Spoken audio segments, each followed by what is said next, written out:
I am utilizing the Bit Integrations plugin to establish a connection between these two platforms. Let's go to Bit Integration Dashboard.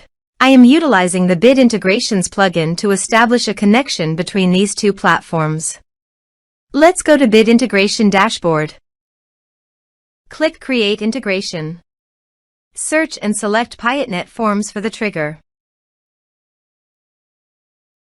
Select a form, then click Next.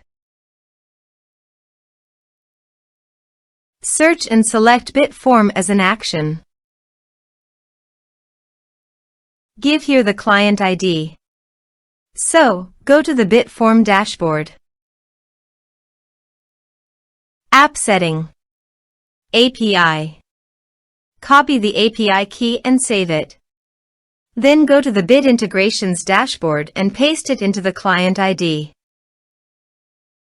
Authorize it.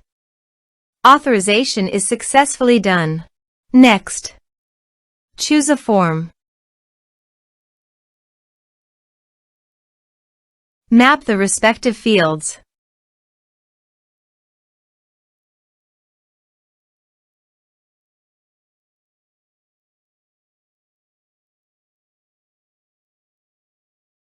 Here are some advanced features in conditional logic you can use for your own requirement. Next. Finish and save it. Let's submit a form.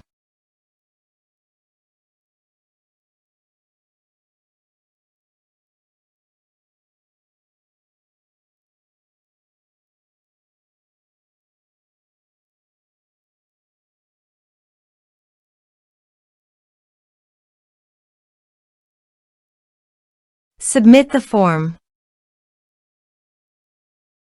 Now go to your Bit Form dashboard. Under the Actions, click on 3 dots and go to the Responses. Here you can see that the data came successfully into the Bit Form.